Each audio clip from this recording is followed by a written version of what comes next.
আগামী নির্বাচন এই জাতির প্রত্যাশা। তিনটি নির্বাচনে মানুষ তাদের অধিকার প্রয়োগ করতে পারেনি এবং মনের মতো দল কিংবা ব্যক্তিকে তারা বাছাই করে নিতে পারে। আমরা আশা করি আগামী বছরের প্রথমাংশেই এই নির্বাচনটা অনুষ্ঠিত হবে এবং হওয়া উচিত।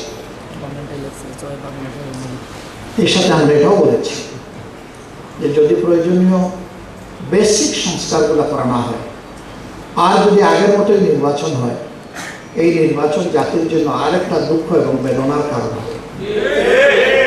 আমরা এটা দেখতেও চাই না, আমরা এটা হতে দিতেও পারি না।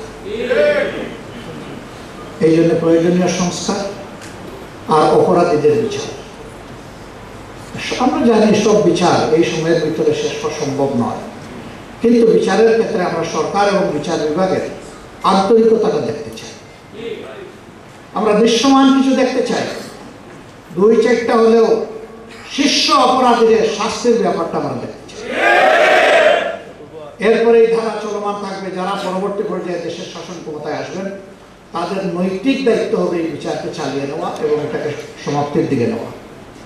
যদি কেউ ধানাই বানাই করেন, মনে রাখবেন যুবকরা রাস্তা চিনে ফেলেছে।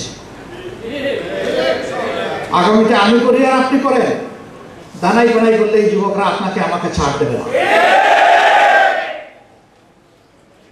যুবকরা মনে করতে পারে যে আপনি তো একটা বয়সে এসে গেছেন, আমাদের উপরে সব দিয়ে দিলেন, লড়াই কি আমরাই শুধু করব?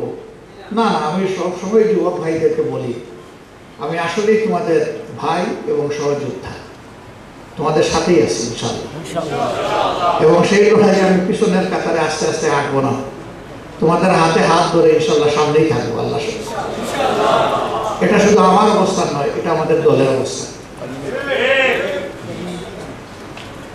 সম্মানিত ভাইরা, দেশের যুব সমাজ যখন জেগে থাকে এই জাতি হারিয়ে যায় না, এই জাতি পথ খুঁজে পায়, মুক্তির পথ। আমরা আমাদের যুব সমাজকে নিয়ে খুবই আশাবাদী। আমরা এই যুব সমাজকে অন্তরের মধ্যে ভালোবাসা এবং শ্রদ্ধায় ধারণ করি। শ্রদ্ধার কারণে এই জাতির মুক্তির লড়াই আমরাও করেছি, কিন্তু ফিনিশিং আমাদের হাতে হয়নি, হয়েছে আল্লাহ তাআলার মেহেরবানিতে ওদের হাতে। অতএব তারা এই শ্রদ্ধা পাবে এই জাতির কাছ থেকে, এটা তাদের পাও না, আমরা দিয়েই যাবো, যে যাই মনে করি। আমাদের কম বেশি কিছু অংশগ্রহণ তো ছিল, কি ছিল না ছিল মানুষই বলে, আমরা নিজের মুখে বলতে চাই না।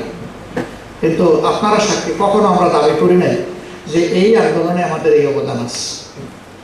আমরা এই আন্দোলনের বুদ্ধিভিত্তিক অথবা কর্মগত মাস্টার মাইন্ড কখনো কি আমরা বলেছি? নেভার।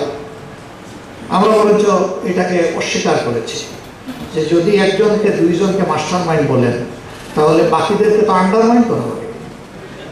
আমরা তো কাউকে আন্ডারমাইন্ড করতে চাই না, আমরা প্রত্যেক যোদ্ধাকেই সম্মান জানাতে চাই এবং কালেকটিভলি সকল যোদ্ধারাই হচ্ছেন আমাদের মাস্টার মাইন্ড, কোনো একক ব্যক্তি নয়।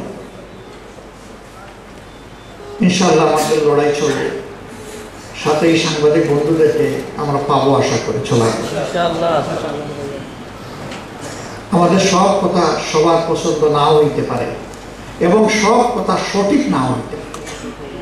যদি বেঠিক কোনো কথা বলে ফেলি আপনারা দয়া করে আমাদেরকে বলবেন। সমাজের দুইটা সেকশন 4D ডাইমেনশনে দেখে। একটা রাজনীতিবিদ, তাদেরকে সমাজের সব দিকে চোখ রাখতে হবে, আর একটা সমাজের দর্পণ মিডিয়া, তাদেরকেও সব দিকে চোখ রাখতে হবে। এবং এই দুই ফোর্সের যখন যথাযথ প্রপার কম্বিনেশন হয়, সম্মিলন ঘটে, তখন একটা সমাজকে কেউ আর আটকায় রাখতে পারে না, এটা দুর্বার গতিতে সামনের দিকে এগিয়ে যায়। এই জন্য আমাদের বড়ই প্রয়োজন এই বোঝাপড়ার জায়গাটা। ভালোকে বিকশিত করবেন, মন্দকে ধরে দেবেন।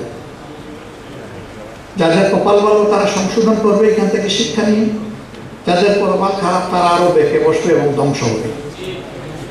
আমরা সৃষ্টির পথে আগাতে চাই, ধ্বংসের পথ থেকে আমরাও আছি, জাতীয় আছি, আল্লাহর কাছে সেই তৌফিক চাই। প্রিয় শহীদ পরিবার এবং আহত ভাইয়েরা বোনেরা, আপনারা আমাদেরকে ক্ষমা করে দেবেন।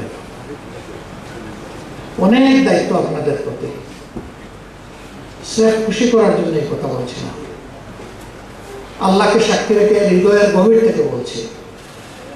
আমার বিবেক বলে এই দায়িত্ব আমরা যথাযথভাবে পালন করতে পারি না।